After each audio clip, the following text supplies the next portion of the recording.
పాదారవింద శతకంలోని 60వ శ్లోకానికి వచ్చాం మనం. నయంతీం దాసత్వం నలిన భవ ముఖ్యా నసులభ ప్రదానాద్దీనానామరతరు దౌర్భాగ్య జననీం జగజ్జన్మ క్షేమ క్షయ విధిషు కామాక్షి పదయోద్ధురీణామీష్టేకస్తవ భణితుమాహో పురుషికాం. కొంచెం పెద్ద పెద్ద పదాలు ఉన్నాయి.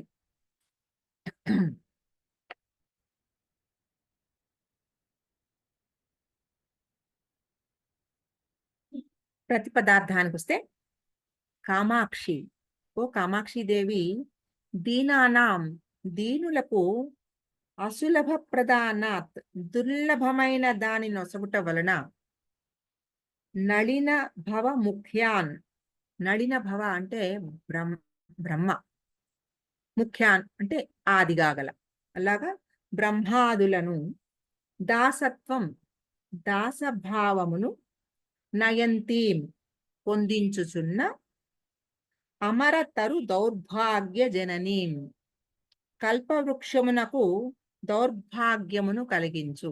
అమ్మవారి పాదములు చింతామణులకి కల్పతరువులకి అన్నిటికీ కూడా దౌర్భాగ్యాన్ని, సరసిరుహాలకి అన్నిటికీ కూడా దౌర్భాగ్యాన్ని ప్రసాదిస్తూ ఉంటాయి.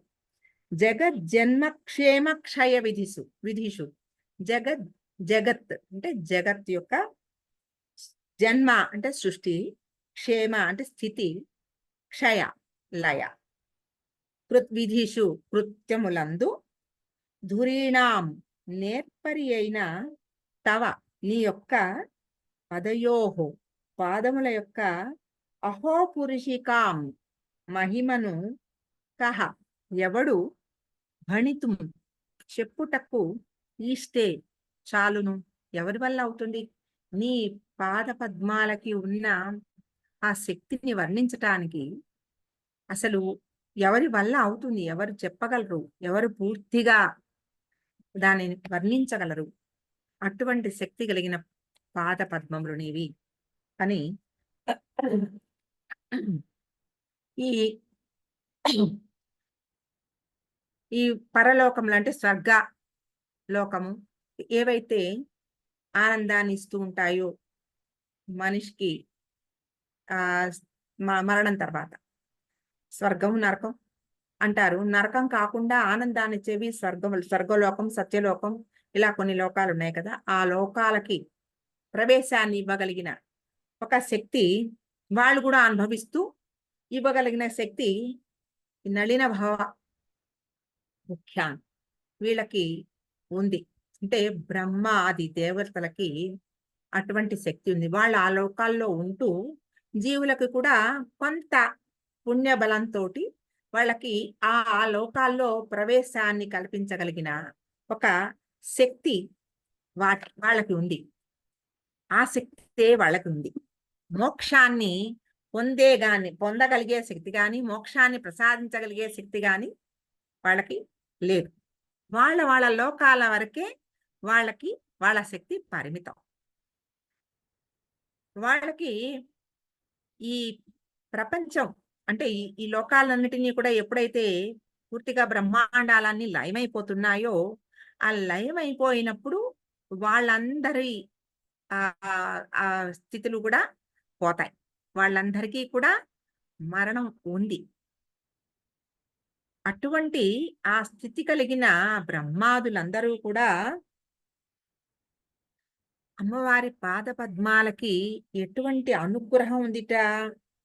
కల్పవృక్షానికి దౌర్భాగ్యం కలిగించే శక్తి ఉందిట. అంటే కల్పవృక్షము అది కూడా పాల సముద్రం నుంచి పుట్టింది.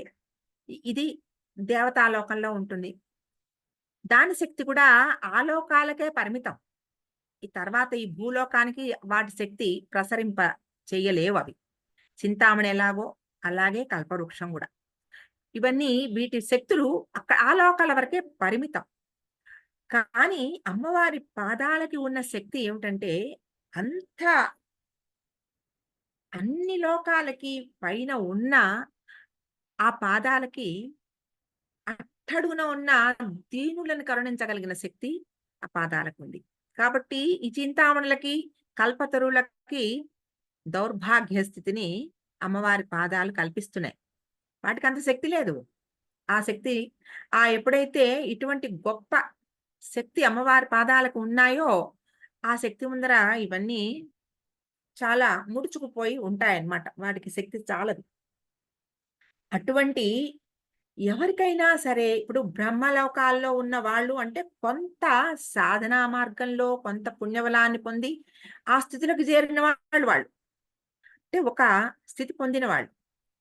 కానీ అట్టడుగున ఉన్న ఒక జీవి కూడా ఒక ధ్యానం చేసి అమ్మ అనుగ్రహం పొందాలి అనుకోంగానే ఆ ఆలోచన అమ్మవారికి చేరి ఆ పాదాలు ఆ ఆ జీవికి కావాల్సిన అనుగ్రహాన్ని ఇస్తుంది. కాబట్టి ఆ అనుగ్రహాన్ని ఇవ్వగలిగిన ఆ శక్తి ఆ పాదాలకి మాత్రమే ఉంది. అంతటి గొప్ప స్థితి ఉన్న పాదాలు కాబట్టి ఈ నళిన భవముఖ్యాన్ వాళ్ళందరూ కూడా నయంతీం దాసత్వం. వాళ్ళందరూ కూడా ఎప్పటికైనా మాకు కూడా కావాల్సిన మోక్షమే. మేము ఈ స్థుతుల్లో ఎప్పుడు మేము పర్మనెంట్ కాదు కదా! కాబట్టి మాకు కూడా ఆ శక్తి కావాలి. ఆ అమ్మవారి అనుగ్రహం కావాలి. అమ్మవారి పాద ధ్యానం కావాలని ఎప్పుడూ అమ్మవారి పాదాల దగ్గర ఆ దాసత్వాన్ని పొంది ఉన్నారట వాళ్ళు. మేమింత స్థితికొచ్చేసాము. మాకేమీ పర్వాలేదు. మేము ఇందులో ఉంటాంలే కొంతకాలం. మాకేం పర్వాలా అని అనుకోవట్ల. అంత స్థితికి వచ్చినా వాళ్ళు ఇంకా ఆ మోక్షానికి వెళ్ళాలి కాబట్టి అమ్మవారి అనుగ్రహం ఇంకా కావాలి అని ఇంకా అమ్మవారి పాదాల దగ్గర పడిగాపులు పడి ఉన్నారట వాళ్ళు. అటువంటి అంతటి గొప్ప అనుగ్రహాన్ని ఇవ్వగలిగిన ఆ పాదాల దగ్గరే ఈ కల్పతరువు, చింతామణి ఇవన్నీ కూడా అమ్మవారి పాదాల దగ్గరే మా శక్తి ఎంత మేమేదో ఇవ్వగలమని మాకేదో ఒక లోపల భావం కానీ అది గొప్పవి కాదు. మాకు కూడా ఆ మోక్షం కావాలి అని అవి కూడా అమ్మవారి పాదాల దగ్గరే ఆసుకుని కూర్చున్నాయట. సౌందర్యలహరిలో మనకి శంకరాచార్య వారు చెప్పారు. జగత్సూతే ధాత హరిరవతి రుద్రక్షపయతే. ఆ శ్లోకాల్లో కూడా అవే ఇవే భావాలు చెప్పారు. అంటే ఎంత గొప్పవారైనా వాళ్ళందరూ కూడా అమ్మవారి పాదాల దగ్గరే పడిగాపులు పడి ఆ గొప్ప మోక్షాన్ని ప్రసాదించమని వాళ్ళు శరణాగతి పొంది ఉన్నారు. అటువంటి ఆ శరణాగతి పొంది ఉన్న ఆ పాదాల దగ్గర ఆ అమ్మవారికి ఏమిటిట వా చుట్టూ ఉన్న వాళ్ళ మీద కన్నా లోకంలో అతి దీనంగా ఎవరున్నారో ఆ దీనుల దగ్గరికి వెంటనే అమ్మవారి ధ్యాస వెళ్ళిపోతుంటే ఆ పాద ధ్యానం ఎవరు చేస్తున్నారో వాళ్ళకి. కాబట్టి ఆవిడ వెంటనే వాళ్ళకి మోక్ష మోక్షాన్ని ప్రసాదించేస్తుందిట. ఇంకేమి అక్కర్లా. ఈ స్థితిలో ఏమి మీకు అక్కర్లా. నీ నీకు ఉన్న ఆ దీనత్వం, నీకున్న భక్తి అది చాలు నీకు మోక్షం పొందడానికి. అంటే ఎలా సర్వస్య శరణాగతి చేసిన ఆ దీనులకి. నువ్వు తప్ప నాకు వేరే ఏమీ లేదు. నాకు నువ్వే అని ఎవరైతే పూర్తిగా శరణాగతి చేస్తారో అటువంటి దీనులకి అమ్మవారు డైరెక్ట్‌గా ఆ మోక్షాన్ని ప్రసాదించేస్తుంది. కాబట్టి నాకు అటువంటి ఈ నళిన భవాదులకి కూడా నీ దగ్గర ఎలాగైతే పడిగాపులు పడి ఉన్నారో సర్వస్వ శరణాగతి చేసి దీనత్వం వాళ్ళు ఆ పాద ధ్యానం చేస్తున్నారో అవన్నీ నాకేమొద్దు. నాకు నీకు మోక్షాన్ని ప్రసాదించే ఆ శక్తితో నాకు మోక్షాన్ని ప్రసాదించు. ఇవన్నీ కూడా ఇవ్వగలిగిన ఆ శక్తి నీకు ఏమిటది? అహోపురుషికాం. ఈ అహోపురుషికాం అంటే ఏమిటి? అన్నిటిని ప్రసాదించగలిగిన ఒక గొప్ప లక్షణం. చాలా గొప్ప లక్షణం. మహిమ. ఏది కోరితే అది ఇవ్వగలిగిన ఒక శక్తి. అదే ఇప్పుడు ఎలాగైతే ఈ చింతామణికి కొంత లిమిటెడ్ పవరు. కల్పవృక్షానికి కొంత లిమిటెడ్ పవరు. ఆ నెక్స్ట్ లెవెల్‌లో ఉన్న బ్రహ్మాదులకి కొంత లిమిటెడ్ పవర్. ఇవన్నీ కూడా లిమిట్‌లో ఉన్నవే. ఈ అహోపురుషికాం అంటే ఏమిటి? ఏదైతే అనంతమో, ఏ శక్తికైతే ఎల్లలు లేవో, ఎక్కడికైనా ప్రసరించగలదో, దేన్నైనా ఇవ్వగలదో, దేన్నైనా కంట్రోల్ చేయగలదో, ఏదైతే ఆ శక్తి పొంది ఉన్నదో, ఆ పాదాలు అది ఆ అహోపురుషికాం శక్తి.